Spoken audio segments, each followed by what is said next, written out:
चंद्रनाथ रथ पश्चिम बंगालचे भाजप नेते सुवेंदू अधिकारी यांचे पीए बुधवारी 6 मेच्या रात्री रथ यांची पश्चिम बंगालच्या मध्यमग्राम इथे गोळ्या घालून हत्या करण्यात आली। हल्लेखोरांनी रथ यांची गाडी अडवून त्यांना 4 गोळ्या घातल्या, ज्यात त्यांचा जागीच मृत्यू झाला। या घटनेनं पश्चिम बंगालचं राजकीय वातावरण तापलंय, कारण सुवेंदू अधिकारी यांनी नुकत्याच झालेल्या विधानसभा निवडणुकीत मुख्यमंत्री ममता बॅनर्जी यांचा पराभव केला होता। आता भाजपनं निवडणूक जिंकल्यानंतर अधिकारी हे मुख्यमंत्री पदाच्या शर्यतीत सर्वात आघाडीवर आहेत, पण त्याआधी त्यांच्या इतक्या जवळच्या व्यक्तीची अशा प्रकारे हत्या झाल्यानं ही घटना फार गंभीर मानली जाते। पण सुवेंदू अधिकारी यांच्यासोबत घडलेली ही काही पहिलीच घटना नाही। जाणून आश्चर्य वाटेल, मागच्या 13 वर्षात चंद्रनाथ रथ यांच्याप्रमाणे सुवेंदू अधिकारी यांच्या 3 निकटवर्तीयांचा संशयास्पद मृत्यू झालाय। त्या प्रकरणांमध्ये स्वतः सुवेंदू यांच्यावरती आरोप झाले, त्यामुळे आता चंद्रनाथ रथ यांच्या हत्येचं प्रकरणही संशयास्पद मानले जाते। हा विषय नेमका आहे काय? मागच्या काही वर्षात सुवेंदू अधिकारी यांच्या जवळच्या व्यक्तींचा मृत्यू कशा प्रकारे झालाय? यात सुवेंदू यांच्यावरती काय आरोप झालेत? आता चंद्रनाथ रथ यांचं प्रकरण संशयात का आहे? जाणून घेऊया आजच्या व्हिडिओतून। नमस्कार, मी दिव्या आणि तुम्ही पाहताय बोलभिडू। सगळ्यात आधी सुवेंदू अधिकारी यांचे पीए चंद्रनाथ रथ यांच्यासोबत काय घडलं ते थोडक्यात सांगते। भवानीपूरच्या बालेकिल्ल्यात ममता बॅनर्जींचा पराभव करणं असो, 2021च्या निवडणुकीत नंदीग्राम इथे ममतांचा पराभव करणं असो, किंवा मग संदेश खालीचं हिंसाचाराचं प्रकरण, चंद्रनाथ रथ हे प्रत्येक वेळी सुवेंदू अधिकारी यांच्या पाठीशी खंबीरपणे उभे होते। 6 मेच्या रात्री ते कोलकात्याहून मध्यमग्राम इथल्या आपल्या घरी गाडीनं परतत होते। त्यावेळी रात्री 10:30च्या सुमारास हल्लेखोरांनी त्यांची गाडी अडवली आणि तिथेच गोळ्या घालून त्यांची हत्या केली। पोलिसांचा दावा आहे की हा प्री प्लॅन मर्डर होता। हत्या करण्याआधी हल्लेखोरांनी चंद्रनाथ रथ यांची रेकी केली होती। रथ यांच्या आईच्या म्हणण्यानुसार त्यांना निवडणुकी दरम्यानच धमक्या मिळत होत्या। 4 तारखेनंतर तुम्हाला कोणीच वाचवू शकणार नाही अशी धमकी आम्हाला मिळाली होती, असं चंद्रनाथ रथ यांच्या आईचं म्हणणं आहे। भाजपच्या नेत्यांनी यासाठी तृणमूल काँग्रेसला जबाबदार धरलंय। अधिकारी यांनी ममता बॅनर्जींचा पराभव केल्यामुळे तृणमूलच्या कार्यकर्त्यांनी त्यांच्या पीएची हत्या केल्याचे आरोप होत आहेत। यामध्ये ममता बॅनर्जी यांचे भाचे आणि तृणमूल काँग्रेसचे नेते अभिषेक बॅनर्जी यांचं नावही पुढे येत आहे। भाजपच्या काही नेत्यांनी या हत्येमागे अभिषेक बॅनर्जी यांचा हात असल्याचा आरोप केलाय। सध्या पोलिसांसह एसआयटी सुद्धा या घटनेचा तपास करतेय। पण सुवेंदू अधिकारी यांच्या जवळच्या व्यक्तीचा अशा प्रकारे संशयास्पद मृत्यू होण्याची ही काही पहिलीच घटना नाही। याआधी अशा 3 घटना घडल्या आहेत, ज्यामुळे स्वतः सुवेंदू अधिकारी यांच्यावरती संशय निर्माण झालाय। आता या घटना काय आहेत ते पाहू। तारीख 3 ऑगस्ट 2013, त्यावेळी सुवेंदू अधिकारी हे तृणमूल काँग्रेसमध्ये खासदार होते। प्रदीप झा हे त्यांचे पीए म्हणून काम करत होते। झा हे टीएमसीचे आमदार हाजी नरुल इस्लाम यांचे सुद्धा पीए होते। पण 3 ऑगस्टच्या दिवशी प्रदीप झा यांचा मृतदेह कोलकाताच्या स्टँड रोडवरच्या एका फुटपाथवर आढळून आला। टाइम्स ऑफ इंडियाच्या रिपोर्टनुसार 3 ऑगस्टच्या सकाळी पोलिसांना एक फोन आला होता। फोन करणाऱ्या व्यक्तीनं रस्त्यावर एक जण बेशुद्ध अवस्थेत पडला असल्याची माहिती दिली होती। पोलिसांनी तात्काळ घटनास्थळी धाव घेतली। त्यावेळी रस्त्यावर पडलेली व्यक्ती प्रदीप झा असल्याचं लक्षात आलं। यानंतर त्यांना तात्काळ रुग्णालयात दाखल करण्यात आलं, जिथे डॉक्टरांनी त्यांना मृत घोषित केलं। रिपोर्ट्सनुसार प्रदीप झा हे त्यावेळी नशेत होते। त्यांच्या पोटात अंदाजे 700 मिलीलीटर दारू आढळली होती।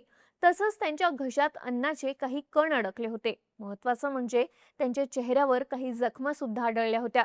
पण त्यांचा मृत्यू कसा झाला हे अधिकृतपणे कधीच समोर आलं नाही। या घटनेला 5 वर्ष उलटली। साल 2018, सुवेंदू अधिकारी हे त्यावेळी पश्चिम बंगालच्या सरकारमध्ये परिवहन मंत्री होते। 13 ऑक्टोबरला बातमी आली की सुवेंदू अधिकारी यांच्या घराजवळ त्यांचे बॉडीगार्ड शुभ्रता चक्रवर्ती यांच्या डोक्याला गोळी लागली।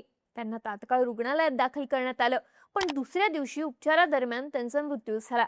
यानंतर पोलिसांनी या घटनेचा तपास सुरू केला। सुरुवातीला पोलिसांना वाटलं की शुभ्रता चक्रवर्ती यांनी स्वतःला संपवलंय, पण त्यांच्या पत्नीला संशय होता की त्यांची हत्या झालीय। शुभ्रता चक्रवर्ती यांच्या पत्नी सुवर्णा चक्रवर्ती यांनी यासाठी सुवेंदू अधिकारी यांना जबाबदार धरलं।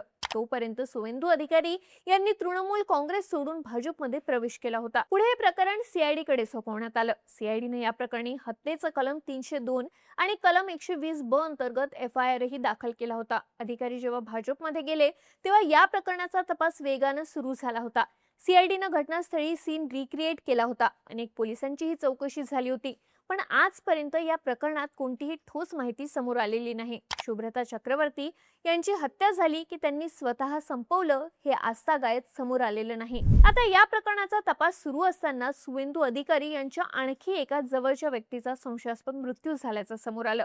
हे वर्ष होतं 2021चं. पश्चिम बंगालमध्ये विधानसभेच्या निवडणुका सुरू होत्या.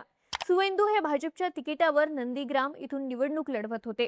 त्यांच्यासमोर मुख्यमंत्री ममता बॅनर्जी यांचं आव्हान होतं. निवडणुका झाल्या, तृणमूल काँग्रेसनं राज्यात स्पष्ट बहुमत मिळवलं, पण नंदीग्राम इथे सुवेंदू यांनी ममता बॅनर्जींचा पराभव केला होता. त्यावेळी पहिल्यांदा सुवेंदू अधिकारी हे नाव देशभरात चर्चेत आलं होतं.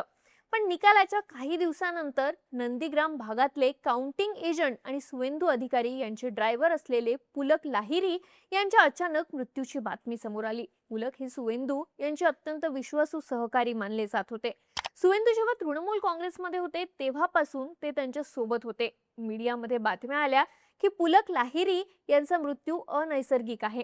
पण पुढे या प्रकरणात काहीही तपास झाला नाही, कोणालाही अटक झाली नाही. हे प्रकरण पद्धतशीरपणे दाबून टाकल्याचं बोललं गेलं. आता 2026च्या निवडणुकीनंतर सुवेंदू अधिकारी यांच्या आणखी एका जवळच्या व्यक्तीचा मृत्यू झालाय. मागच्या 13 वर्षातली अशा प्रकारची ही चौथी घटना आहे. पहिल्या घटनेत मृतदेह फुटपाथवर आढळला, दुसऱ्या घटनेत गोळी लागून मृत्यू झाला, तिसऱ्या घटनेत मृत्यू अनैसर्गिक असल्याचं म्हटलं गेलं, तर चौथ्या घटनेत भर रस्त्यात गोळी घालून हत्या करण्यात आली. प्रत्येक घटनेनंतर अनेक प्रश्न उपस्थित झाले. स्वतः सुवेंदू अधिकारी यांच्यावरती सुद्धा आरोप झाले. त्यांच्यावर गुन्ह्याचीही नोंद झाली. पण पुढे तपासात काय झालं, मृत्यू कशामुळे झाले हे काहीही समोर आलं नाही. आता चंद्रनाथ रथ यांच्या हत्येचा तपास SIT द्वारे केला जातोय. पोलिसांना ही हत्या प्रीप्लॅन असल्याचा संशय आहे. हल्लेखोरांनी चंद्रनाथ रथ यांची रेकी केली होती असंही बोललं जात आहे. त्यामुळे यामागे एखाद्या जवळच्या व्यक्तीचा हात आहे का, अशा शक्यताही वर्तवल्या जात आहेत. तृणमूल काँग्रेसनं या घटनेची CBI चौकशी करण्याची मागणी केली आहे. आता यावेळी तपासातून काय समोर येतं, चंद्रनाथ रथ यांच्या हत्या प्रकरणात कोणाचं नाव समोर येतं हे पाहणं महत्त्वाचं असेल. तुम्हाला या सगळ्या घटनांबद्दल काय वाटतं?